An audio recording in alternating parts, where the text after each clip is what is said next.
Yeah, making the new IP is how can I put it? It's just don't do it. It's insane. I mean, it's a very difficult process. You have more questions than you have answers, especially when you come from like you've been making Uncharted 1 and Uncharted 2, just kind of like now like things are going, you just kind of like good momentum, and then suddenly that momentum like just drops, it stops. It's a very challenging process to create a new IP, and you're gonna fail over and over again, but that's what it takes. New IPs are really hard. They're hard because you don't know what's fun yet. You're building new tech, new AI, establishing new characters, new art, all this. You don't get that controller in your hand for like 6 months to a year. You don't know what it is yet. I remember like ages ago coming on the project and what are the Infected gonna do? Like, what are they gonna do? They're gonna behave like this. I'm like, okay, we're like trying to imagine what's gonna happen. Fast forward like 4 months, they don't do that at all because it didn't work, right? It's hard mode, right? Like it's game development on expert. There's a big thing about making a game, right? Which is a game has to be fun. You get your first build where everything's working. You got player mechanics. You can walk around the world. You can shoot. You can melee attack people. You've got the AI in there. They're very intelligent, very difficult, and it's totally not fun because they snuck up behind you and murdered you in a second, and there was no way to figure out what was going on. We're making a game, by the way. Hey, James.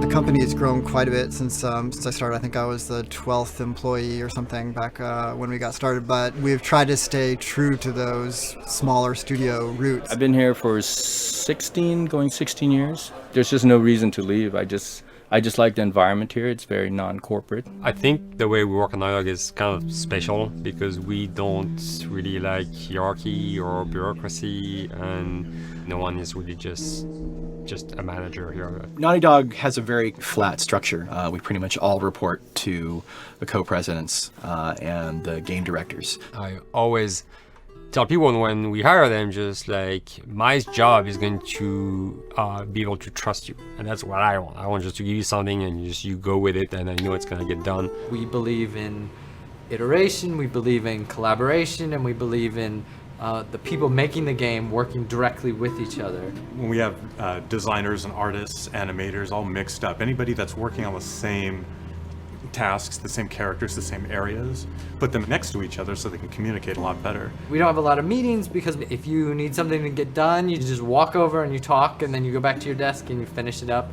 And I really like that. I like when I just walk in the office and I see just designers talking with the programmers or programmers over the animators and talking to them. I think that's when really the magic happens. Naughty Dog, we really try to cultivate a culture where anybody can criticize anybody else's work. And we encourage people to be blunt about it and not try to sugarcoat it too much. It takes too long to be nice sometimes.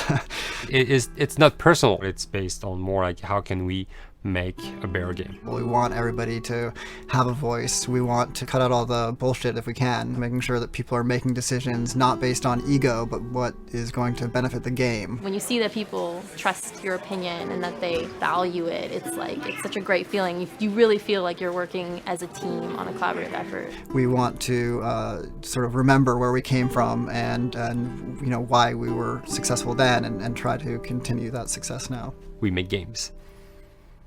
That's what we like to do. Back when Uncharted 2 wrapped up and we decided that we were going to build the second team and create a new project, we kicked around a lot of ideas. One of the very earliest ideas was to go back to Jak and Daxter.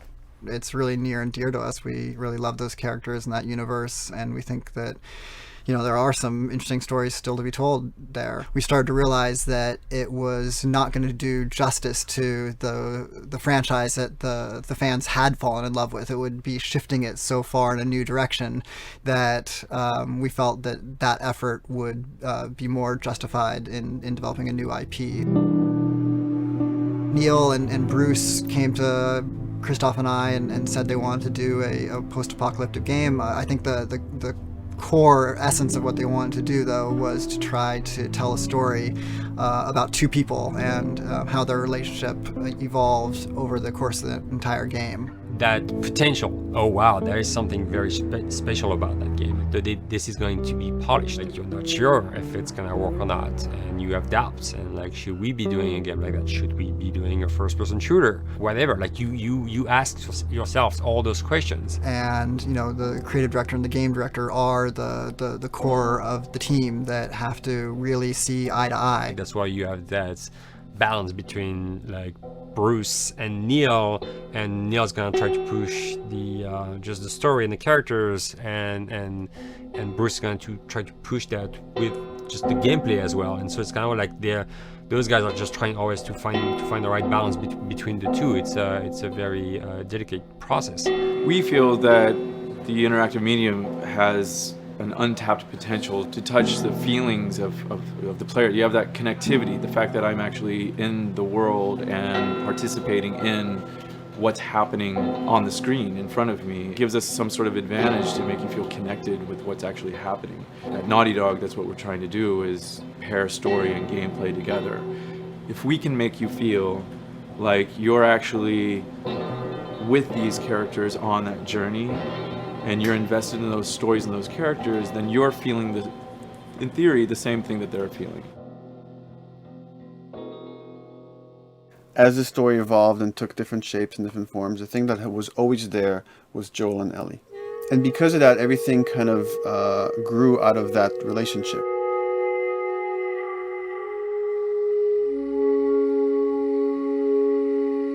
We've seen kind of that role of the anti-hero change, especially over the last 3 to 5 years, to where before it was like, the thick-neck mercenary kind of guy. For this game specifically, for this story, we needed something new.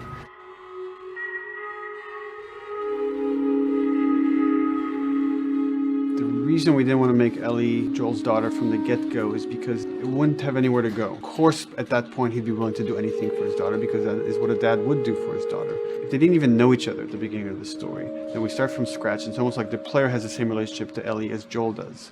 And we could take our time to build that relationship between these characters. And if we do it right, then the player will be feeling that same growth that Joel does. And we're kind of mirroring that emotional relationship between the two.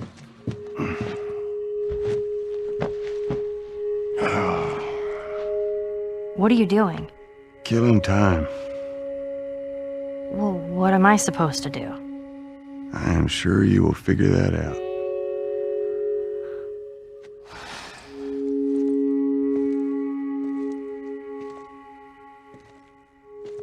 Your watch is broken.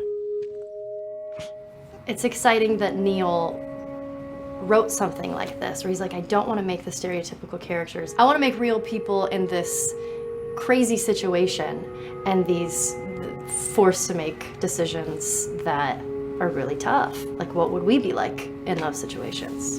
I mean, we weren't consciously trying to pick male or female for characters. You just try to pick characters and just be honest with who they are. It almost doesn't matter, right? Joel's daughter could have been Joel's son. Ellie could have been a boy, and Joel might have been Tess. You could have swapped those roles, and I think the story would have still worked. The focus on female strength, it's so unique. You get to see what's so powerful about a woman through all of these female characters, which makes this game wonderful and unique. There's a crew of Fireflies that'll meet you at the Capitol building. That's not exactly close. You're capable. You hand her off, come back, the weapons are yours. Double what Robert sold me. Speaking of which, where are they? Back in our camp. We're not smuggling shit until I see them. I want Joel to watch over her. Whoa, I don't think that's shit, the I'm not best Ellie. idea. him. How do you know them? I do think having a strong female character especially like Ellie, is so rare in video games.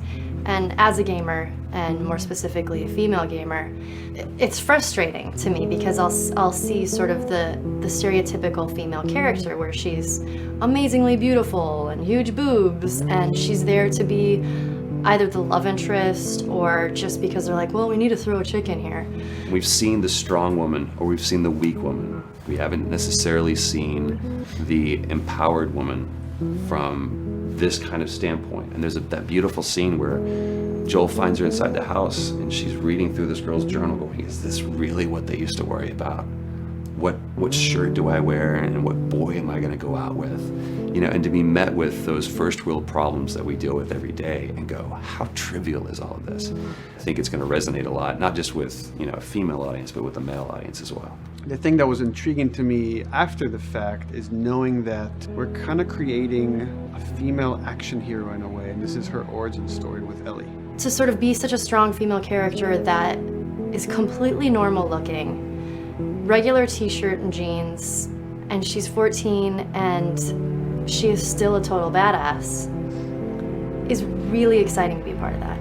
There's so few non-sexualized women in video games, especially in the main role, that we were kind of proud that we were creating one. It's very complex, and without the players knowing it, she becomes the protagonist by the end of the story. And that's why she's in the front of the box, and that's why we've been promoting the two of them together so much. Who's there? It is a dual protagonist game, and yeah, I guess I get nervous to think about it in that way.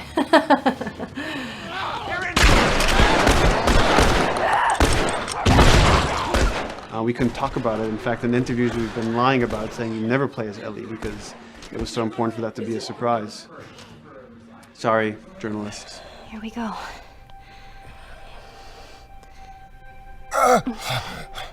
Sorry. Hold on. That's it. The tone of the game was set pretty early on that we knew that we wanted to make a really grounded story. We knew that we wanted to make the player feel the sense of tension and dread and go through the same emotional roller coaster that Joel and Ellie were going through. One of the things we kind of struggled with is to say, well, if we want to really ground this world and make it so like realistic, maybe we shouldn't have anything that could be perceived as a monster. Maybe like by just having an infection that just killed people, and it's all about humans and how they deal with this post-apocalyptic society and how different people decide to survive. Maybe that would be enough. And what we realize is because we're making an action game, a lot of the storytelling happens on the joystick. And once we remove the infected, it's like all of a sudden now we can't tell the story through gameplay of what happened to the world. And that's where we kind of went back and kind of brought the infected back in, because it lets you see, once you're fighting them, the threat that people had to deal with that otherwise would just be very cerebral and people could talk about it, but you couldn't necessarily experience it yourself. In a novel that might work, in a game for us, in a specifically an action game, it didn't work. And from there, when we start kicking around those ideas, and we're just like, what would be cool just to play? The early inception for it really came from a BBC video we saw called Planet Earth, where they were talking about a cordyceps fungus. This cordyceps fungus gets inside of the brain and controls these ants, and mandibles start chomping, they grow up to higher areas, cordyceps fungus sprouts out, and then it germinates. And essentially uses them to spread its infection and take over whole colonies, sometimes wiping them out. As soon as we saw it, we were intrigued by the idea of, what if it jumped to humans?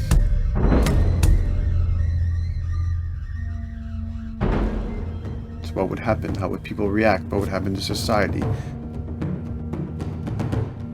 As we're trying to develop the look of the infected, we went through so many different iterations, some that looked really alien and subhuman, some that looked just essentially like zombies, and we couldn't find like an original place for them. But one of our artists just did this kind of photo mashup where he took a bunch of images of diseases or images of fungal overgrowth, and he kind of mashed it all together and he threw it on this person. It was a very iterative process, making sure that the fungus felt properly integrated, like it was part of the body, growing out of the body. And not just fungus growing on the head, but it's tearing the face apart, cleft down the middle, this gaping maw of a mouth with the crooked teeth. And it's in great agony as its humanity and its brain is still somewhat functioning. Maybe you still have some human cognitive abilities or thought process back here. This isn't some decaying corpse on the ground. This is a living thing that's going to be coming after you in the world. The fungus is always the focal point. So you can see from a distance, oh, this guy's infected. I can tell straight away. In fungus, they have these beautiful saturated colors, and we really like that conscious of this something so horrific that it's going to like stop at nothing. It's relentless force of death, and yet elements of it are beautiful. It's not just about gore. It's not just about everything about it being scary, because to us it's actually scarier when things on it are somewhat benign or somewhat beautiful. It was evident that we were onto something that was quite a bit different and something that we hadn't really seen before, which was eerily human but very disturbing. And it seemed so creepy and so unique that right away we gravitated towards it, and it's like, this is our base infected, everything should kind of come out of this look.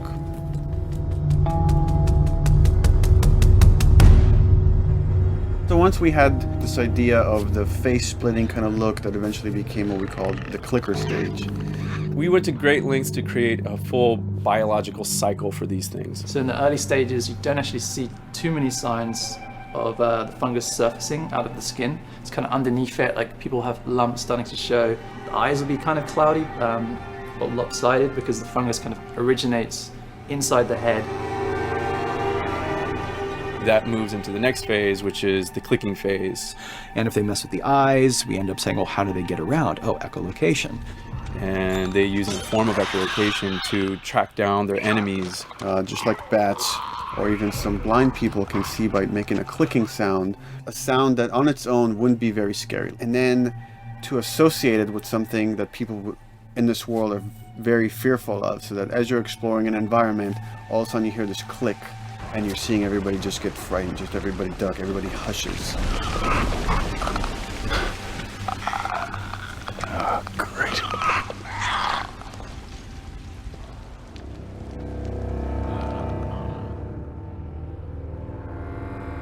The bloater is the most severe of the stages. So large pieces of the body has been replaced by these kind of fungal plates.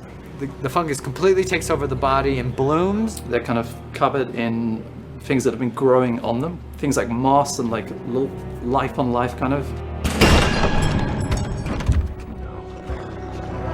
What the fuck is that? Goddamn bloater! When the infected feels like it's going to die, it finds like a dark corner and it becomes part of the environment. The human elements aren't there anymore. And then the body is gone.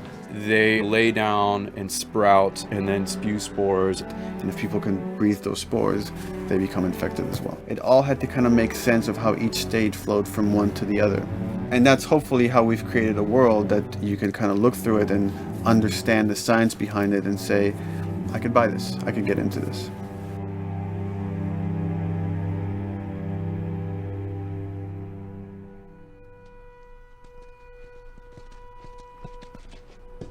Mandatory evacuation. Evacuate to where? What do you think? Quarantine zone. See, some places got a heads up before the infection showed up. Most didn't. Over the course of Joel and Ellie's journey through this game across America, you find all these different societies, all these different enclaves, and you get to see how do they deal with the infected. without the manifestation of this infection, you can't have these people making those interesting choices.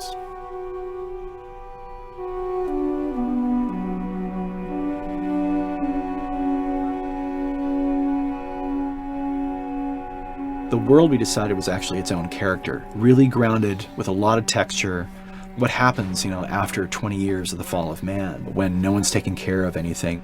This book called The World Without Us describes in detail how much fighting on a day-to-day basis we have to do to keep nature back. And once you stop doing that, how quickly nature can reclaim that. As they talk about New York and how every day they pump water out of the subway system. That system breaks down, within 2 days, a whole city is flooded. And once water gets introduced, then structures collapse pretty quickly. Trees will sprout, and wind will carry those seeds over, and gutters get clogged, and then when it rains, water fills up, and then pretty soon you have vegetation growing over there, and once you have vegetation, concrete breaks pretty easily for when there's a tree and roots breaking through that. Even some of the stuff we did on Uncharted, you know, exploration of how temples were ruined.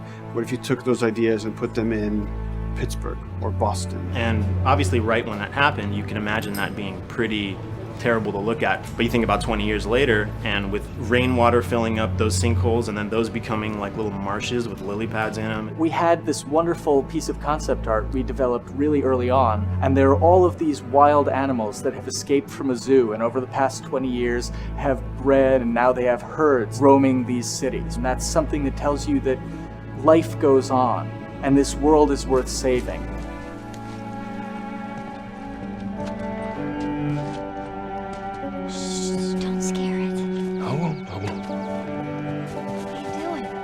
There's something really pretty about nature reclaiming its domain once we are gone. So fucking cool. We have another level of OCD of the logic goes into some of these environments. Water damage seeps into them, that creates some little moss growing on the floor, or a tree radiates energy from its base, and that over time starts to melt the snow around it. And that's the reason why you'd see those little rings of leaves showing through in the snow. That gives it that extra, you know, believability. This is pitch art. I'll try to start with an idea that conveys sort of the feel of the environment. Something like this, very brushstrokey, very painterly. You can see not a lot of detail, just energy and conveying a mood.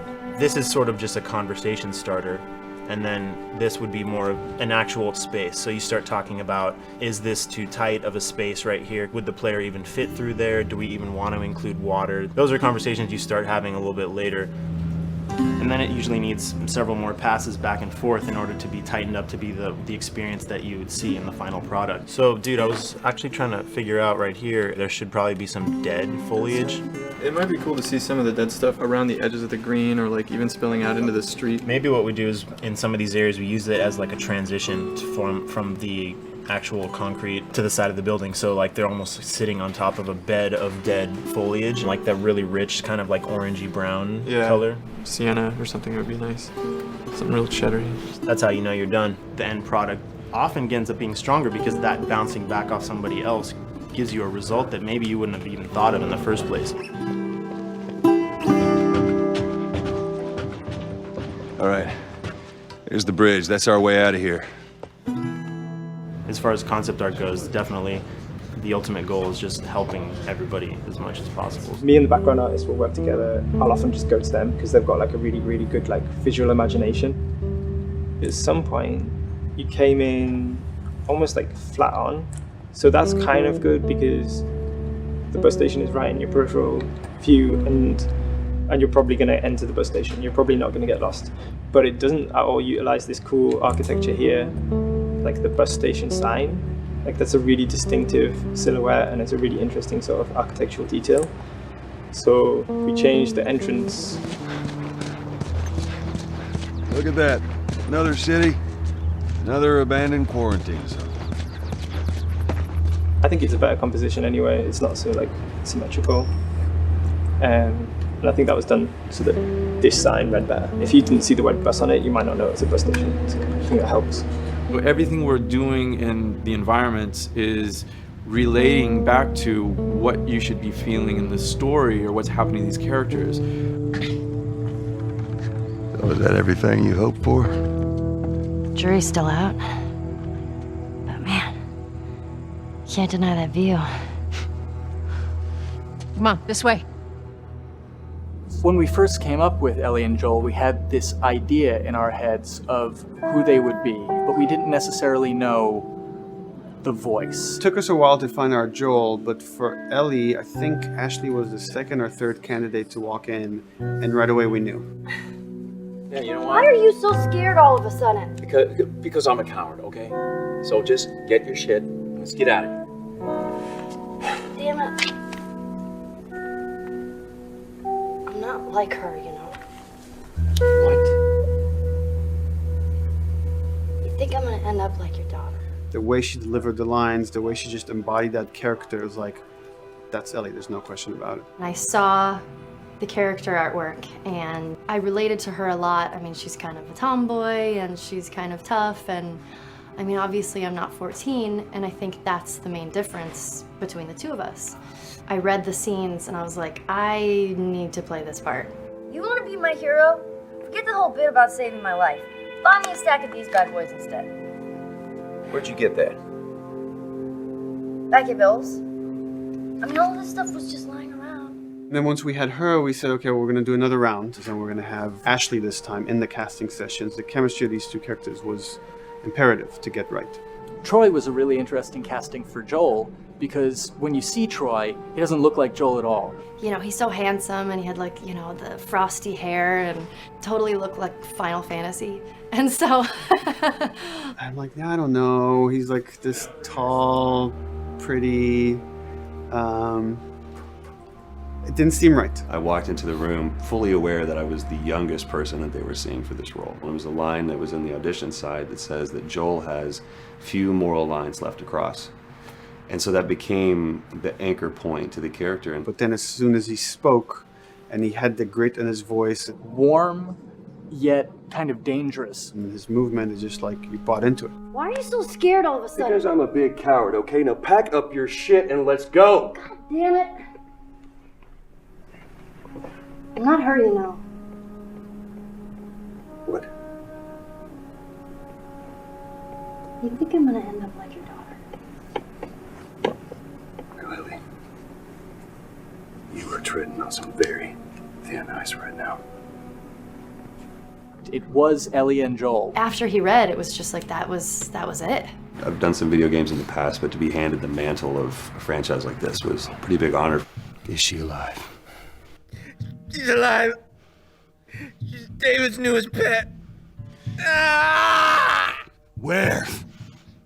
In the town. She's in the town. You mark it on the map.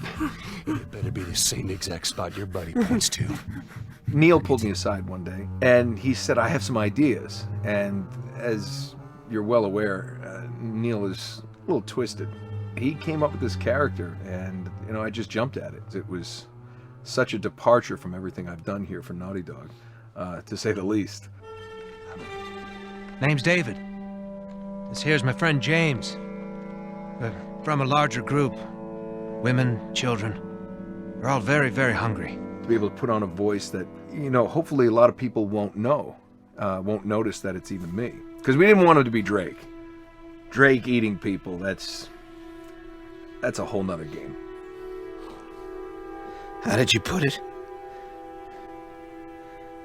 Tiny pieces. See you tomorrow, Ellie.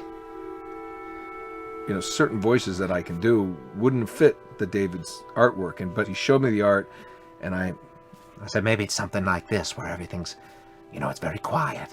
And just, you know, he's not really sure, and the voice can break a little. And he just looked and goes, yeah, that's it. So I'd love to tell you, we hashed it over and we talked. No, it just, I looked at the picture and I tried something. He said, yeah. A few weeks back, I sent a group of men out a nearby town to look for food. Only a few came back.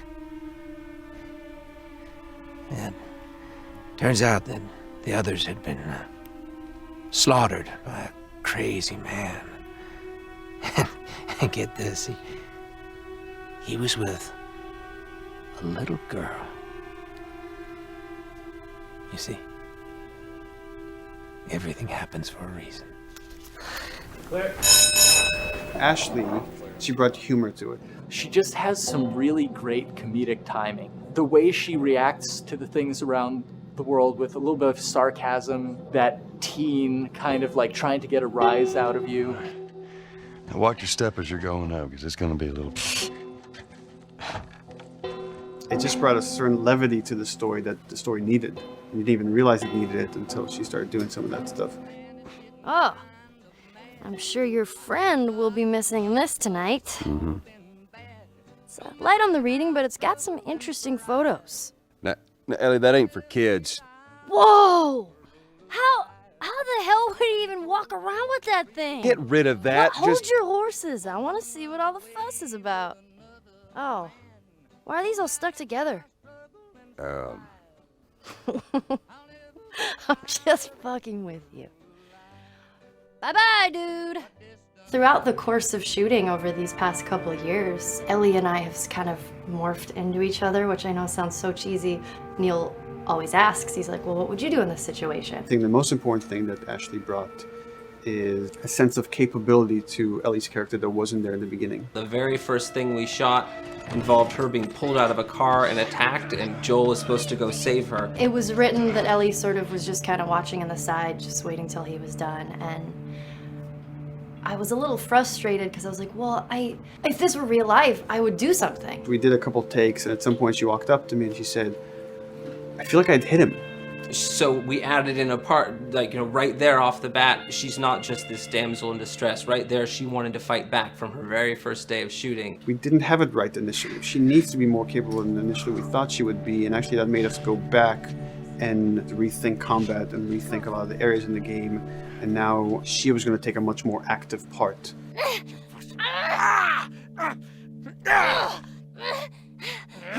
Anything that requires, you know, a lot of body movement, we do with the actors on the mocap stage, and we try as much as possible to use our actual principal actors, use their body motion as well as their voice. We capture it all at once there on the stage. Having the actors perform as well as being recorded at the same time was imperative to get an accurate performance, because every time you split up the performance in any way, you lose some of that magic where they did a gesture or they delivered the line a certain way, and those things have to be in sync, or there's just something subconscious that's like off-putting about the performance when you don't do it that way. You are treading on some mighty thin ice here. I'm sorry about your daughter, Joel, but I have lost people too. You have no idea what loss is.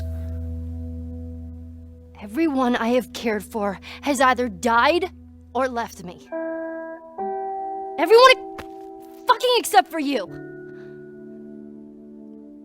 So don't tell me that I would be safer with someone else, because the truth is I would just be more scared. It gives you the most authentic, most realistic performance, because you're actually there, not just making your own choices, but making your own choices based on the other people that are involved in that scene. So you get this truly natural approach to things, and it shows up. It's like theater in the round. You can do anything from any angle, and the smallest, most subtle thing we'll be able to pick up. There's no place to hide. So you have to be as prepared as possible, because you have no idea which moments they're going to use. There are these little improv moments and, you know, little nuances that you get that probably isn't scripted, that just comes out of play, you know, while they're performing. That mistake that is just blossomed into a really good idea. Did we improv on The Last of Us? Yes. Yes, we did. Doing this was a whole lot like being 5 playing in the backyard with a stick, you know, and this is my machine gun, and, you know, and a pine cone is my hand grenade. It's all your imagination. I'm doing the exact same shit that I did 45 years ago. I just get paid for it now. We square. We're square. And get the fuck out of my town. I don't do a lot of voiceover work, so for me it was nice to be able to work off of your other actors. I can't imagine it working in any other way. I'd never done mocap before. I didn't know what to expect. The suits were crazy. Yeah, the suit gave me wedgies. Like, deep wedgies that I had to pick out with my middle finger. Too much information. Just how damn sexy I look in a motion capture suit. I look like 10 pound of sausage in a 5 pound casing in that thing, man. Once you get past the fact that like everybody else and you look like weird clown people with these little dots and stuff, once you like give over to that, it really was pretty easy to make it just feel like you're in the moment and in the scene. So everyone that was on this is a slam dunk. This isn't just another gig to them, and that creates a really cool energy for people to really start experimenting and playing jazz. Floor is yours. And action.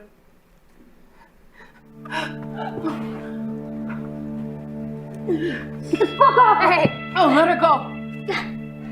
Don't worry, this is fixable. But I can't come with you. Well, then I'm staying. Ellie, I want Joel to watch over her. Oh, no. Bullshit, I have no Ellie! idea. She's going I could just take her to the North Tunnel and wait for me there. Jesus Christ. Just cargo, Joel. How do you know them? we craft the scene out until it has a good feel, and then we pass it off to animation to clean it up. Real life motions don't necessarily always translate into gameplay. There's something that's usually missing, so we have to, maybe enhance the gesture or enhance the shoulder movements or a breath that you want to be able to feel, but you don't really see it, so you can't really feel it unless you see it. Is everything all right? Yeah, everything's fine. I could have him lean in here a little bit more, like this, take his hand down. When they're on stage, they don't necessarily have windows, so that weight of like really pushing and leaning in, that's something that we would have to accentuate.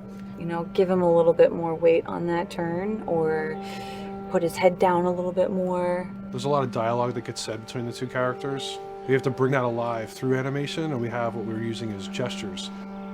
Why would they mow down all these people? Can't let everyone in. If you turned off the sound, you'd know that they were talking to each other. And that really helps accentuate the relationship that the two have together. We have certain animations that play in the beginning of the game on Ellie. She's traveling with Joel, who she doesn't really know. There's a lot of gestures to make her look nervous, just her overall stance. Later on in the game, they develop a relationship through the animation, not just the dialogue. You can see that she's more comfortable around him. If that reads well with the player, then, we're doing our job.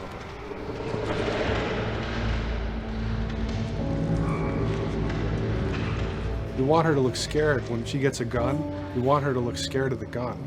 So if she's gonna aim, she wouldn't be like super trained aim. She would be more like some scared. But at the same time, it needs to look cool and feel cool to the player that plays. It's really just these little tiny details that we're doing, and it's coming across. It's working out well. We don't do facial capture. We don't track eye movements on stage. It's just the motion capture data. Everything that you see on the faces is hand-keyed. As you can see, this is all of her mocap data. And so when I'm doing something like this, I go back and forth to the performance that she was giving, and I watch just this section over and over and over again. So this is our default face, where I can make everything super extreme and make her all squinty and angry, turn her frown down. I can open her mouth, stick her tongue out. It's listen, watch. Okay, where's her mouth at this point? Like, is it open? Is she making like a grimace? About Tess. I don't even know. Here's how this thing's gonna play out. You don't bring up Tess. Ever. Matter of fact, we just keep our histories to ourselves. We shoot all of it to just get the body motion, and then we'll do a second pass with the cameras. The scene's playing back on an overhead projector, but it's also playing back on a monitor that's attached to my rig. Sean and I would go to the stage and motion capture the camera filming the scene, and so he would get a whole wide shot, a whole close-up for the whole scene. You can change your lenses, you can use your standard 35, 85, 50s, whatever, all that sort of live action camera cinematography, you can apply it on stage. We make sure to go back in and add flaws. We keep the confinements of the room so the camera can't go past a certain wall, because then we have this cheated perspective. If the cameraman bumps into the wall, we keep it. Missing focus hits when you're pulling focus, going too close to the character and reframing those little moments in there. It kind of keeps it very cinema verite. If everything was too perfect, you wouldn't be able to put your finger on it, but you'd be able to feel it. It would just feel off. It's very much about grounding it, despite having the option to do whatever we want. Being able to place the cameras anywhere we want after the motion capture gives us both advantages and disadvantages. The biggest advantage is it means that we just have to nail the best performances we can get, and the luxury is that we can always swap it. The 3D world gives you limitless opportunities with cameras and movements, exposures, all that stuff. Most of these cameras are sort of set up like real world cameras. So we have lens, we have f-stop that will create the depth of field. We have aperture to set our film back and all that stuff. A master, and then I have my close-ups, my over the shoulders, sort of just like a live action production. Let's go to camera 30 at the 23.458. Then I get that kind of weird, bend across his back. The closer I bring the camera, the more bend I get, which is, doesn't look right. It looks less cinematic than if I do that, which flattens the whole thing. And I'm trying to also catch Ellie. Like if you scrub a little more, catch her in the back here. So I want a longer lens of that kind of stuff. Since I've only had experience working with live action before I got into video games, it was a kind of a cool adjustment to be able to have this extra flexibility in post, to swap a line of dialogue for something different, even though that's not what the actors said at that time, and to be able to still have a close-up on them while they said it. You get to make it probably more perfect than you could ever make it in live action. How far are we gonna take As far as it needs to go. Where was this lab of theirs? Because our actors are both the voice and their body, they get to play, they get to try things, they get to work with our director to kind of come up with new ideas, or even our director will have a new idea on the spot that wasn't there in the script, but realizing when he sees it, oh, well, this would actually be better, this might feel better. And those changes all just happen organically there on the set. He could even lead straight into his thing. It's like, no shit, yep, Tyler wanted to do that, so we rented 2 Harleys and drove cross country. Keep it pretty succinct. Like we got the bikes, rode them cross country. Cool. It's shocking to me that this is Neil's first time directing. There was a specific tone and a specific approach that Neil and Bruce wanted to take with this. It just came down to there's nobody who knows this story better than you, and then there's nobody that knows these characters better than you. Why don't you just do this? He and I actually had a conversation about it. He says, I think I'm going to try this myself, and I'm not sure. Neil was fantastic. The floor is yours. Okay, so remember, you've been running away from this turret-mounted truck. If you come to this dead end, you're going to look up and see a potential way out. Okay. And action. Check it out.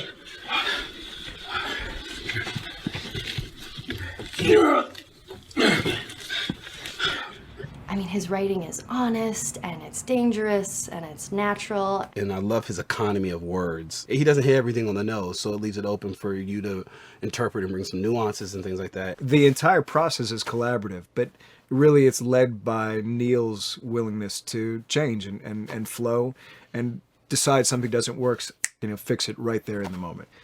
And it is something that's very foreign to the way that TV and film is done now, where everything has been micromanaged by the time you get it to the table read, and no one wants you to change anything, and everything's very precious and has been rewritten with notes from 20 people in suits, and you can't do that just anywhere in entertainment these days. Yeah, I want to make sure. I think I swung too far over to this way, and now it's a little bit of making jokes about it, and I need to bring it back to center a little bit. There's one scene in the game where we see Joel not as a ruthless survivor, but as a father. I knew from the very beginning that he was going to lose his daughter, and I just told Neil, I was like, when that day comes for us to shoot that, I need a heads up. About a week before, he said, it's time, we're going to do that scene. I was like, okay, because I knew that I was going to have to go to this place that you don't really want to go to as an actor. You want to find some aspect of reality that you can empathetically draw from, Troy and I were both kind of just like walking around for a while and just kind of getting into the zone, and well, my grandpa died when I was 8. He was like my dad, and so that's always what I use to get into that place. I started recalling all those memories and starting pulling up all those feelings, and they're just right underneath the surface. When I walked back in, everyone realized that something was different. They kind of like calmed down, You could feel the energy just like drop a little bit more. It was brutal. I lose my shit. I mean, just completely break down. Don't do this, please, God, no. Oh God, no!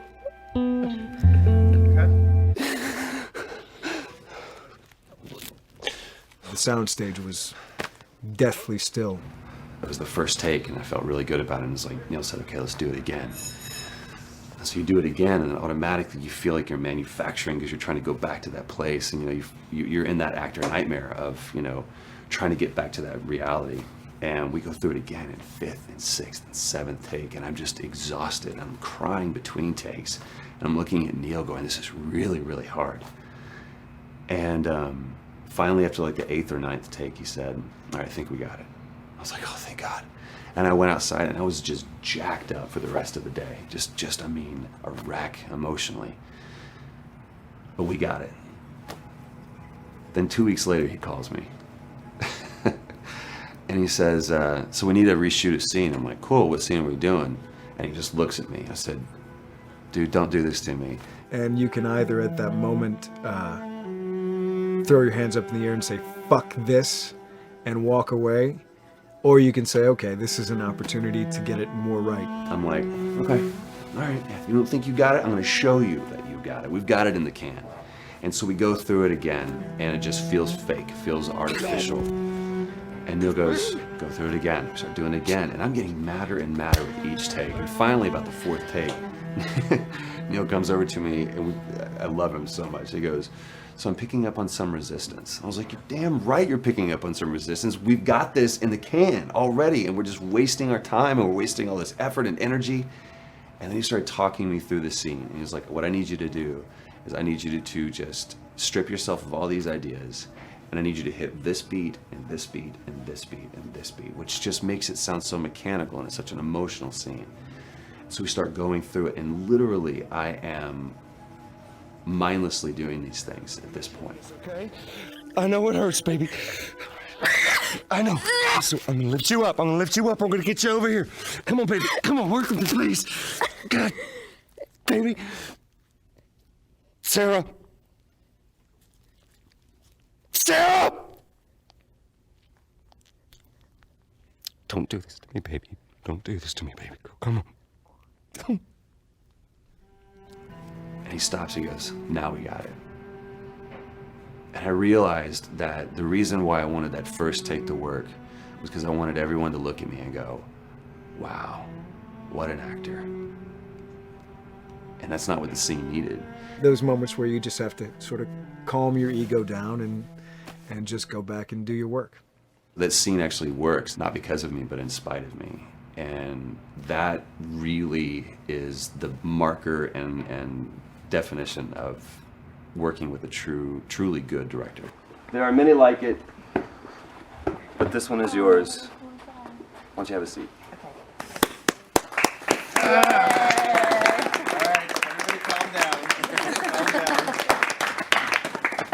Thanks, guys. It's the director's chair. Working on the project, we knew we wanted to have a pretty minimalist soundtrack. And we had a folder where we just throw music in there. Looked at the folder one day and we saw, we have a lot of stuff here from Gustavo Santaolalla. We're looking for a composer. What if we reached out to him? Oh, no. Sarah. Move your hands, baby. I know, baby, I know. Listen to me, I know this one. You're gonna be okay, baby. Stay with me. I want to pick you up. I know, baby. I know it hurts. Come on, baby. Please. I know, baby. I know. Sarah. Baby.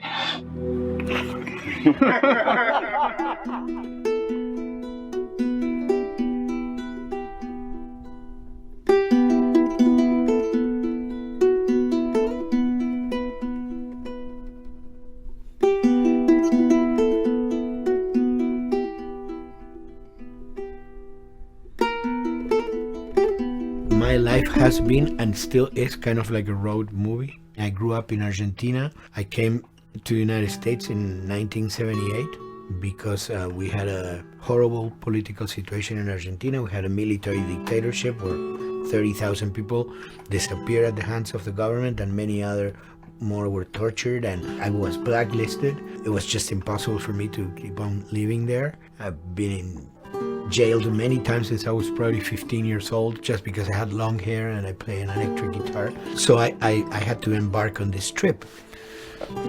I can relate to that kind of need of movement and going to the next place and the next place and the next step. I'm always attracted to the possibility of getting involved with a project from the very beginning. I like to work from the script and talking to the director. It's never been, oh, give me a piece like this or give me a music that's this. It's just been very high level. Here's what the story's about. Here are the themes. Go write some stuff. Since I don't know how to really read or write music, the way I produce music is actually recording it. So I like to come early in the projects, and I did in The Last of Us.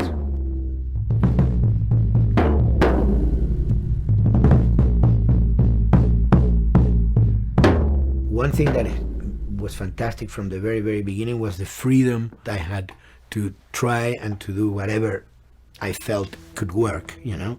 As the story was still being written, you could listen to this piece of music and just get a sense of where this needs to go tonally, because the music was still inspiring the story. So that was the great thing of having the music written so far in advance. And at the beginning, I mean, I was going really out with some things, and sometimes some of those things were the ones that they liked the most, you know? So I really felt very motivated to work, and I enjoyed immensely working. It was this very organic back and forth experience where one element was inspiring the other and vice versa. I needed to go into some more dark places, more textural and not necessarily melodic.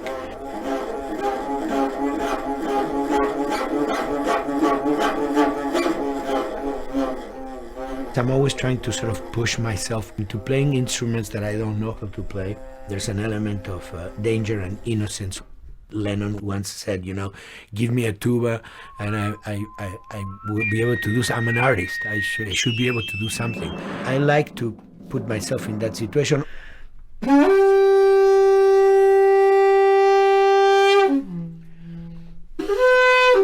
So these are just PVC pipes, the one used, you know, in construction.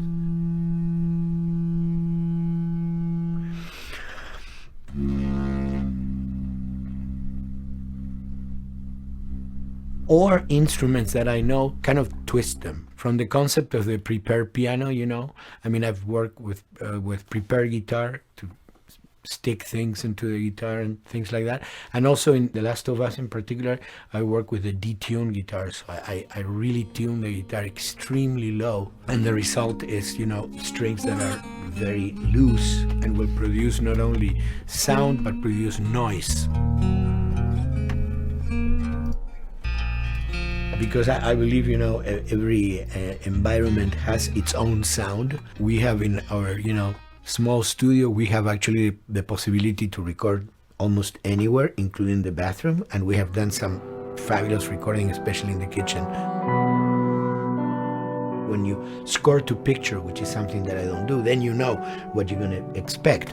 But when you provide people with music, like I've done in all the films that I've done, and then you see it, how the director decided to use that, you know, in what particular way he uses it or where they edit it. It's always fascinating to me. I watch a scene and I'm going, you know, it's fantastic how they use this piece. I would have never, of all the music that I've done, probably I would have never used this piece there, but it works, you know, great. So I like that feeling of a collaboration.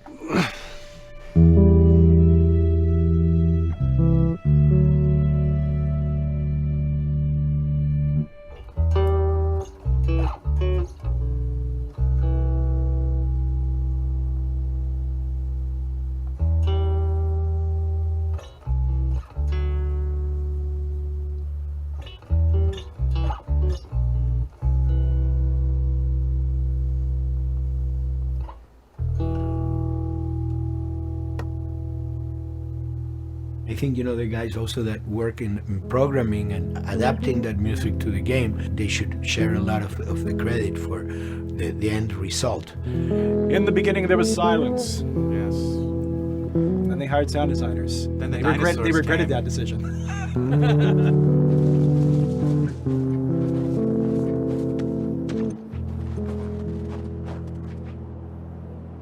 Hold it steady. Ha! Got you!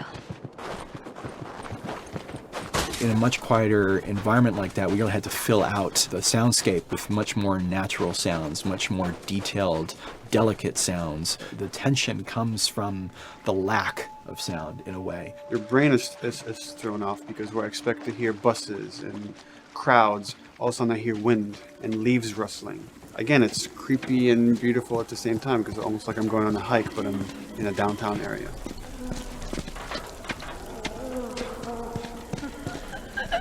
Get up over this truck. Let's see what we can find. To Neil, I mean, we were going through the iterations, so he just did not want, like, yells and screeches and what he called kind of witchy qualities, Right. the cackling witch. He didn't want anything like that. It was a little bit of a head scratcher to figure out, okay, how do we make it sound human but not human? We really did not want to use any animals. We wanted these all to be human. Derek and I basically decided to hire a couple of voice actors who did some interesting work vocally to see if they could come up with something. And we worked with this girl, Misty Lee. She started giving us these really great screeches. And that's no process. Yeah, that's just her voice. And it started going into this little click. We also used a little bit of Phil's voice.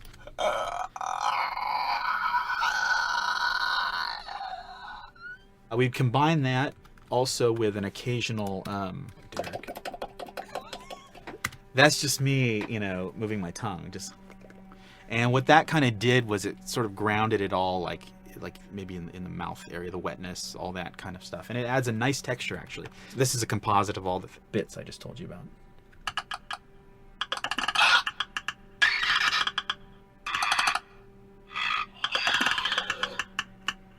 Sounds like a Snapple bottle.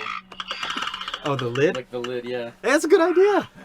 Fuck, where were you guys like months ago? Why did we think of that? Why did we think of that?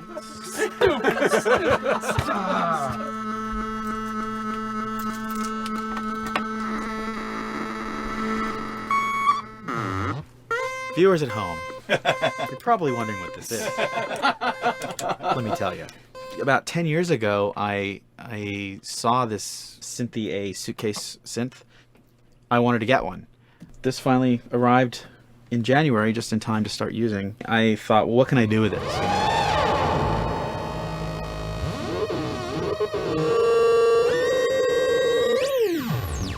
In Lakeside, there's a whiteout that happens, and this thing has a noise generator, which gives really convincing wind sound.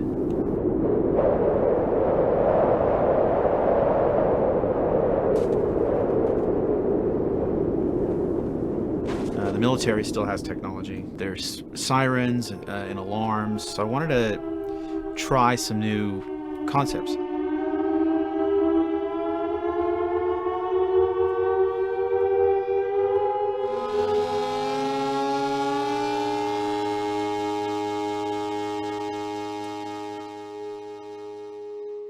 Man, What? nothing. It's just... I've never seen anything like this, that's all. You mean the woods? Yeah. Never walked in the woods. It's kind of cool.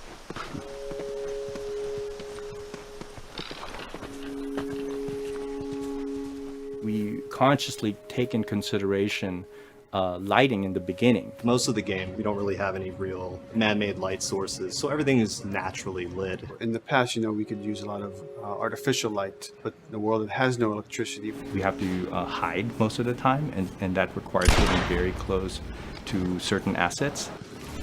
Just stay back.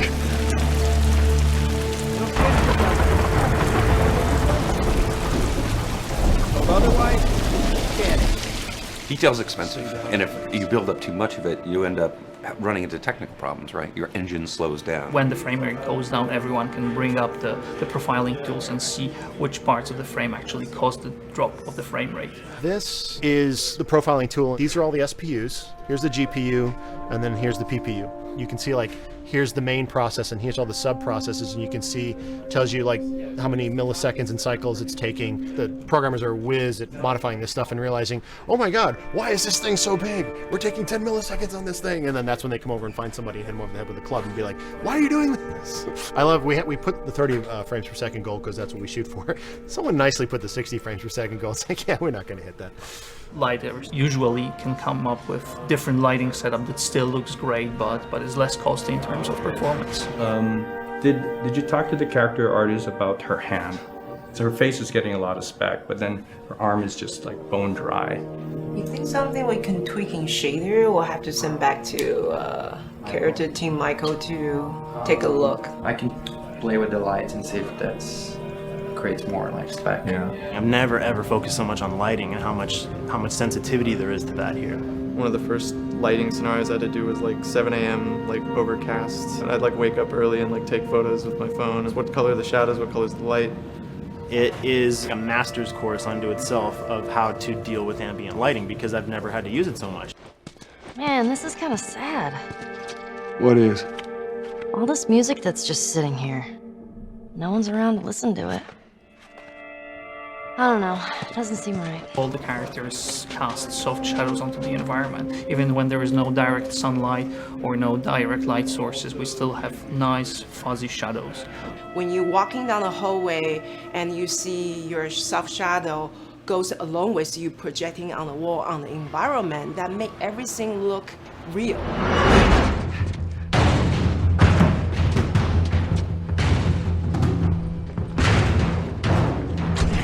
Follow me through here. Okay. The flashlight brought a whole new spin on it. So some of the environments end up being really, really dark, and you need the flashlight to get around. Give me your hand. We want to have the environment be really dark, but also at the same time have colorful surfaces that are sort of hidden, so when a flashlight hits one of those, it bounces off onto the ceiling. If you shine a light on a red wall, it will bounce the red lighting on the whole environment. And it's very difficult to do, very expensive, but we did it. Everything should have a bounce lighting, otherwise the world is gonna feel dry and unrealistic.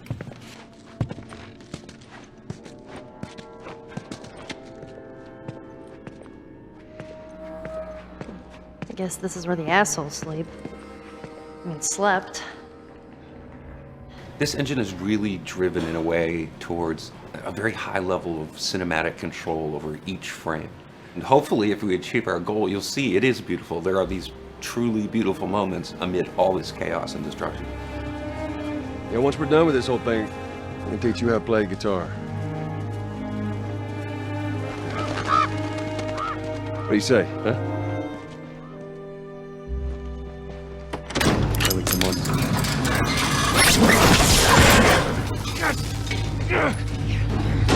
I got you. Damn it, Bill. What just happened? One of Bill's stupid traps. There, that fridge, it looks like that's a counterweight. Okay.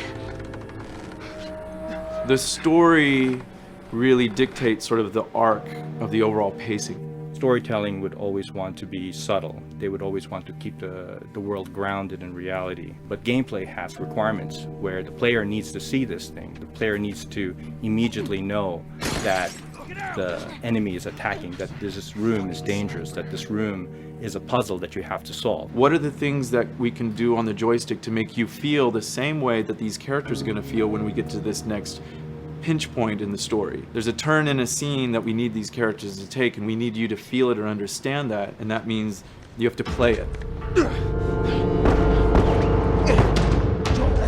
Sail!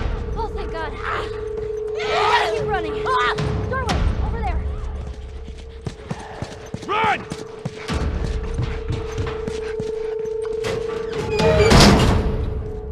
We really want to make sure that there's that contrast between the negative space and then the high tension spikes.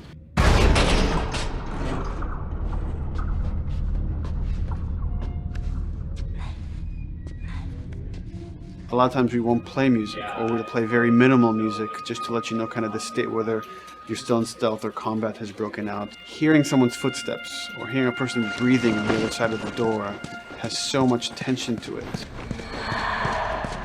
You hear that?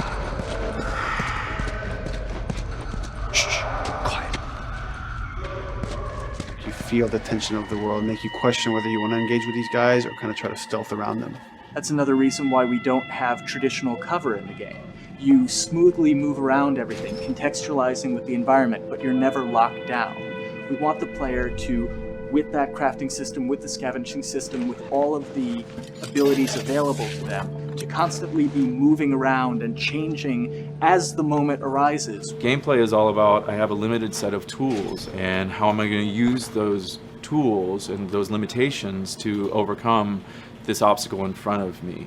And that obstacle might be infected, might be another class of humans that wants to kill me for a bottle of alcohol in my shoes.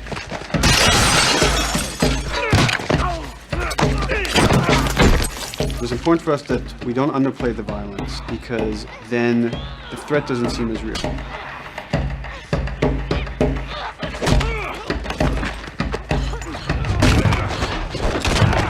We see video games as this incredible medium to tell stories. We want to treat it as equals to books or comics or TV or movies. This is subject matter that would not be considered out of the ordinary to tell in one of those other forms of entertainment. Fucking hunters. See, this could have been us. We wanted you to buy just the desperation of these people and why they're behaving this way because it's so brutal. And at the same time, we didn't want to make it so over the top, stylizing it so then it doesn't become as real. It was important for us actually to hit that middle ground where it's kind of disturbing. That glint that's happening on that curvature, it'd be good if there was a way that we can guarantee that from this angle we're seeing it. It seems but really it's flat. overall too bright and opaque. Yeah, looks like paint. Yeah, see, the blood on the ground works really well. It's something about the other shader is messed up in this environment. We got to fix that to unify the look. Shouldn't make you giggle or laugh or any of that. You should be kind of appalled by what you have to do, but you understand why you're doing it.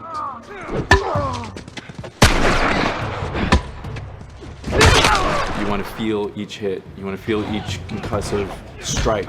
Lives are at stake. You want a death animation to have impactful performance, not just have a guy keel over in a ragdoll. In real life, a guy hitting a guy takes a half a second, but in the game world, you want that to be as instantaneous as possible. I lived my whole life in this very ugly test level. I basically just fight dudes in here all the time. Almost every move is divided between like an intro and a swing. One of the many things I have to end up doing is like counting frames and being like, okay, on frame 18, I want you to get out of here. I want you to be able to start moving. Every hit reaction that an NPC plays, they are not necessarily in the correct pose. When you strike them the next time, we just pop them with a 0 frame animation change, which is usually kind of a no-no, you know what I mean? Normally you want characters to blend smoothly and realistically into animations. But what we found is that you can cover that pop up with a heavy impact. They can go from almost any pose into the pose that the impact starts from, and your eye just covers up the transition for you. So if you throw a brick at a guy, it puts him in this like kind of staggering stun state.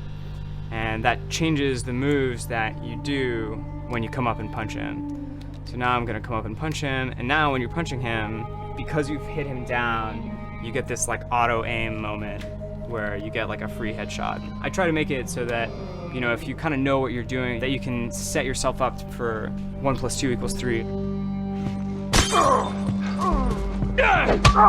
Right here! Memory on a console is a very precious resource. All of Joel's animations with every weapon, all the NPC animations, the stealth kills, you know, all of that stuff happening need to fit within a 4 meg to 5 meg memory footprint. This is a list of everything that's loaded in game and how much memory it's taking, because memory is our most precious resource right now. So we have a level, we call it the bookstore, it's in Hunter City, and this is a zone, for example. So when I set an AI to this zone, he will never leave its boundaries. I want guys to guard this exit where you have to go through, so I'll zone a couple guys around there to make sure that they, you know, they can fight you and use all this cover, but they want to stay around this door. This is another key component of the AI, is what we call the nav mesh. This defines the overall play space of where an AI knows he can or cannot go. Hey look, that's where a cover used to be, and there's a hole cut out for it. I gotta fix that. Here's some other wonderful things. See these little red polygons? Yeah, that means they're not linking right for some reason, so that means they can't really walk through here properly. It's a bug, and I need to fix it. Welcome to my life.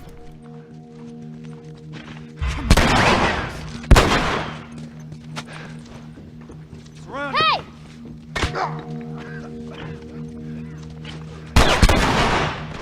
If you look at a lot of games, NPCs are usually only alive for, you know, a few seconds before the player ends up shooting them and then they're dead.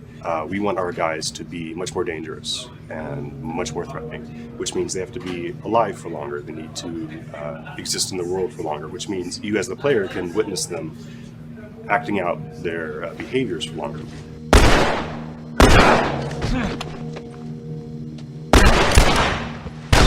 So we've been working really hard on our AI systems. Back of the box, biggest bullet is going to be like AI.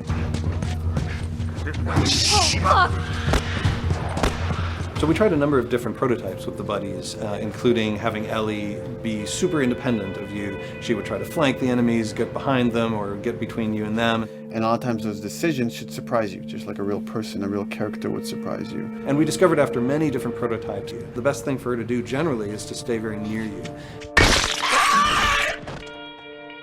You need the exploration, you need the scavenging, you need something to say like, okay, if we just crank it to 11 the whole time, then it's pinned up there and there's no time to breathe, no time to assess or analyze, and no time to really contrast. There's no way of shifting the pacing.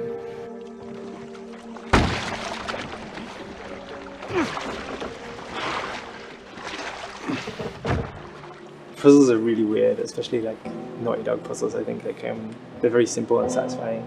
Most of this puzzle is strict exploration. You can see the ladder here, you can see the pallet there, you can see a clear route up to the ladder. So you're like, okay, maybe I have to get Ellie to the pallet, push the pallet over to this side, and like Ellie will climb up and lower the ladder. So that whole part is like, that's not a puzzle, that's not regarded as a puzzle, but when you feel like you've got to the solution and you're like, okay, I'm going to climb this ladder, and you climb it, and it breaks off, hopefully then the player will feel a little bit stumped and they'll be like, I'm not really sure what I am meant to do now. And so this is where the puzzle starts. Hopefully at this point, like all of the elements that the player needs to solve the puzzle are very familiar to them because they've been through the previous exploration beats. They're improvising with elements that are at their disposal. That's a really sort of like strong theme throughout like The Last of Us. If you're a survivor, you'll take whatever tools you're given and you'll use them in like creative ways to survive.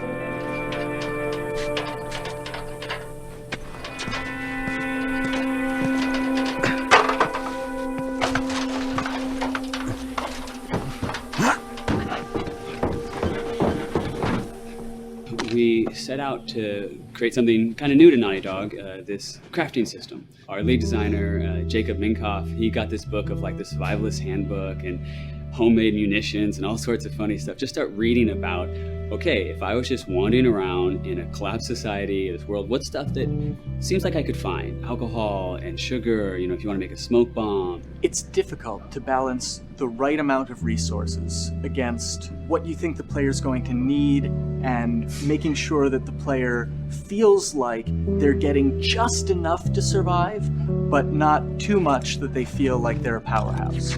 We wanted you to be forced to make some choices in the world that showed how depleted the resources were.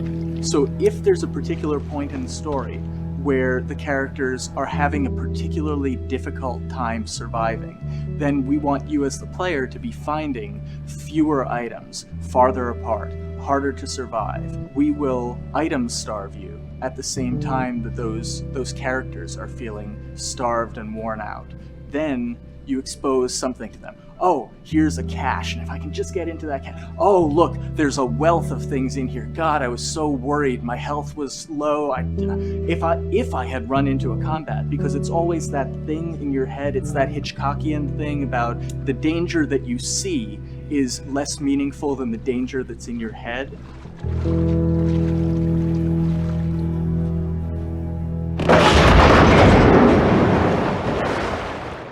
When we're designing the levels, you know, it's nice to have the stuff that we know people are going to encounter. You know, we kind of call this some of the critical path stuff. These are the things that 9 out of 10 players are going to find. They're right in the way. It's where you have to go. And then whenever designing a level, you want to have that little nook and cranny, right? You want to reward the player being like, oh, you went over here. And then you also want to have that other second nook and cranny.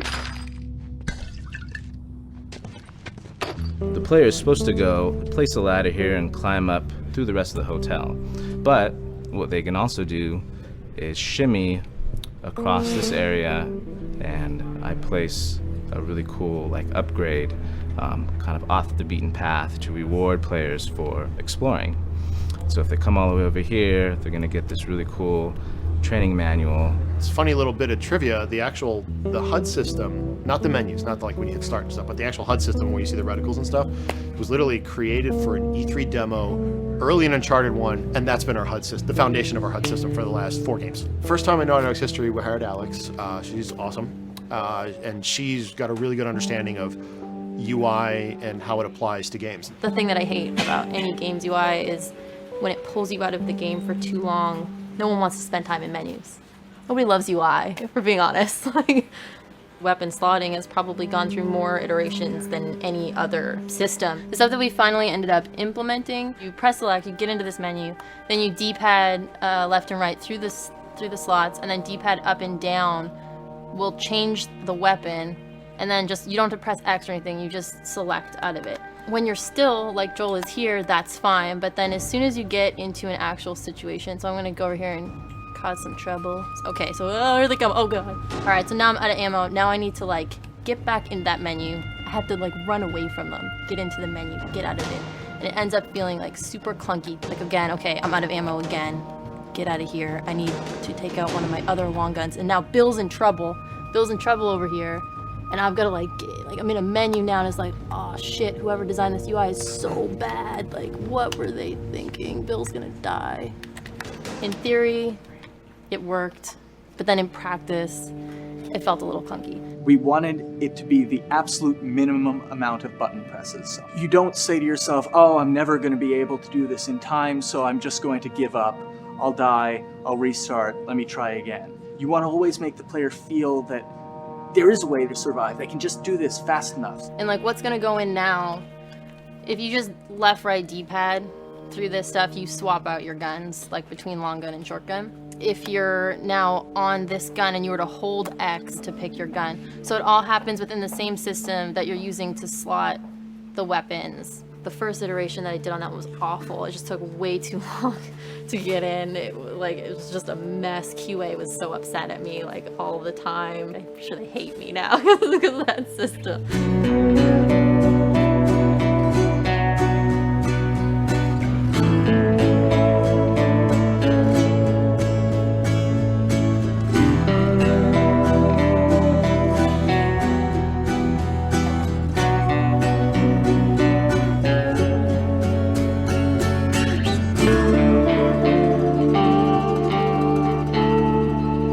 I think the way the industry is kind of maturing and changing in general, you're seeing a lot more focus and importance on refinement and polish. So having internal QA really helps.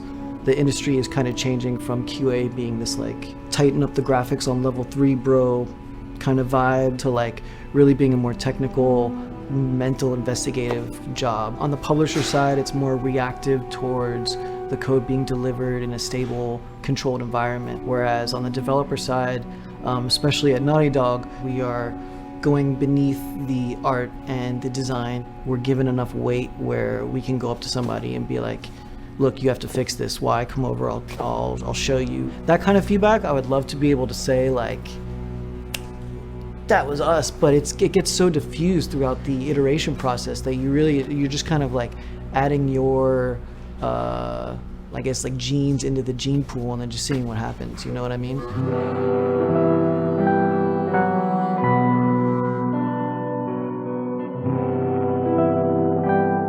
Everyone's working all the time now. But like I tell people, like 7 weeks and then you can have tons of time off, enjoy the sun, you know? But for now it's like, this is it for everybody.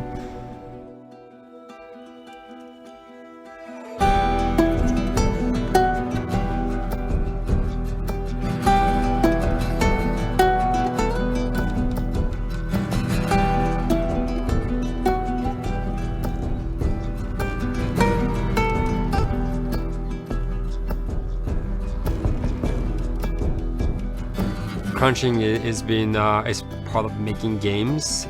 I feel it's human nature, right? If I'm gonna have a guest at home that's gonna come for a couple of weeks, I'm probably gonna clean their room just the day before they arrive, right? And I think it's the same thing. It's just like everything comes together at the end. I personally enjoy Crunch. I think you get this like absolute laser focus because it has to come together. There's a camaraderie that also comes There's a together. camaraderie, totally, yeah. The vibe is everywhere. You know what I mean? Everyone's kind of like giving it 150% at this point. We're getting there, right? You start to get these glimmers, and I don't think anyone who doesn't make games realizes how late in the process you get those glimmers. 1 week before we shipped that press demo, we're all like, this kind of sucks. What's going on here? It's like, we need to dig down and find this. And in 1 week, like 1 week, the fun came together. Like you're shooting at a guy and then somebody flanks you and you hit him and you avoid the other guy who's shooting you, and then you flank and go behind cover and you're like, oh, that 5 seconds in that 15-hour game was really, really fun. How do we make that 5 seconds happen thousands more times? My favorite video game is making video games. It is as challenging and as complex and as interesting. If we had to like try all the things that didn't work, what's hard about Crunch? It's like marching through that swamp of it not working. I mean, nothing's ever really final because you can always make something better. Always. So we're constantly changing and constantly reiterating and trying to make it better and better and better pretty much until we ship. As an artist, you're never really happy with your work. You could be given like 100 years to work on something, you'll still find things to nitpick and things to fix. Yeah, you can work on the game for 10 years and you'll still be crunching at the end. So it's like, okay. All of a sudden, it's like getting ready one morning in the shower, and I was just like, oh yeah, I'm about to ship another title, and this is going to be a really good title, and it gets you excited, and you're like, all right.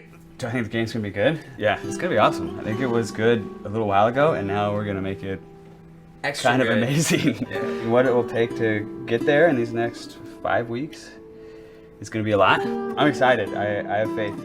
Every time we're shipping a game, it's terrifying. You just hope for the best. You don't know, right? I mean, people have different opinions. We have to go with our guts, and I trust the team just to pull it off. This, hands down, is the hardest, most challenging thing I've ever done. We sweat a lot, and we worked a lot, and we all went home tired, you know? But I think that's you're gonna see that on the screen. I think that's gonna pay off. Ellie? Ellie? What? The ladder. Come on. Right. After David, Ellie's visibly distant.